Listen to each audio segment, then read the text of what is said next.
ប្រសាអ្នកគ្រូភាសាខ្មែរអំណាចរឿងវាសនាបងទន្លេសាបអររយៈពេលជាច្រើនឆ្នាំកន្លងមកហើយពូប្រាក់នឹងមីសំរស់នៅក្នុងភូមិស្រុកទ្រូខេត្តកំពង់ឆ្នាំងគ្រួសារគាត់បានប្រកបមុខរបរនេសាទត្រីនិងធ្វើប្រហុកផ្អកត្រីងៀតត្រីចើដែលជាអាជីពប្រចាំគ្រួសាររត់ដល់សម្រាប់បបដល់ពូប្រាក់និងកូនប្រុសគាត់ទាំងពីរនាក់តែងតែចេញទៅនេសាទត្រីតាមទម្លាប់របស់គាត់ក្នុងមួយឆ្នាំគាត់នេសាទត្រីបានយ៉ាងច្រើនដើម្បីឲ្យប្រពន្ធនិងកូនស្រីគាត់យកទៅលក់នៅឯផ្សារធ្វើប្រហុកផ្អកទៅសម្រាប់ហូបនិងលក់ដូរប៉ុន្តែប្រហែលឆ្នាំចុងក្រោយនេះពូប្រាក់រកត្រីមិនសូវបានដូចមុនទៀតឡើយថ្ងៃមួយពេលត្រឡប់មកពីនេសាទវិញគាត់អើតែប្រាប់ប្រពន្ធដោយអស់សង្ឃឹម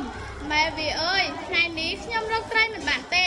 យើងប្រហែលជាត្រូវដូរមុខរបស់ហើយមានសំលឺដូច្នេះក៏សួរដីហេតុអ្វីបានជាឲ្យវារកត្រីមិនបានពូប្រាក់រៀបរាប់ប្រាប់ភរិយាម៉ែវាដឹងទេសប្តាហ៍ថ្ងៃនេះបងទន្លេសាបកំពុងទទួលរងគ្រោះធ្ងន់ធ្ងរណាស់ដោយសារអំពើអកតេរបស់ជនខ្លាពួកគេបានទៅកាប់បំផ្លាញព្រៃលិចទឹកជុំវិញបឹងដែលជាជំរកត្រីពងនៅបន្តពូជដើម្បីយកដីធ្វើស្រែម្យ៉ាងទៀតមនុស្សមួយចំនួនធំបានទៅតាំងទីលំនៅលើទឹកដើម្បីប្រកបរបរនេសាទលក់ដូរនិងធ្វើសិប្បកម្មផ្សេងៗ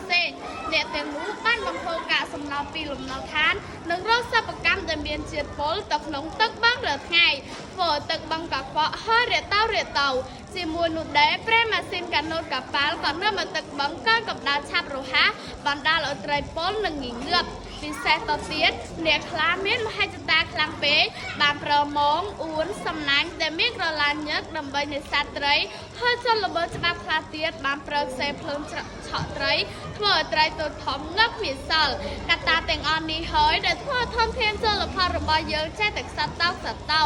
បើយ៉ាងនេះពួកយើងនឹងរកត្រីមិនបាននៅថ្ងៃណាមួយមិនខានទេអូវាមានសំសួរប្តីគាត់ពូប្រាក់ឆ្លើយឡើងមែនហើយបើទោះបីរដ្ឋាភិបាលបានខិតខំអប់រំផ្សព្វផ្សាយច្បាប់នេសាទនិងបំផុសចលនាលេងកូនត្រីតាមបឹងបួយ៉ាងណាក៏ដោយបើគ្មានអ្នកចូលរួមការពារនោះទេធនធានជលផលក៏នឹងវិនាសសាបសូន្យជាមិនខានបើនៅតែយ៉ាងនេះពុំមែនតែក្រុមគ្រួសារយើងទេដែលគ្មានមុខរបរឬគ្មានត្រីបរិភោគគឺប្រទេសជាយើងទាំងមូលក៏ធ្លាក់ក្នុងគ្រោះមហន្តរាយផងដែរ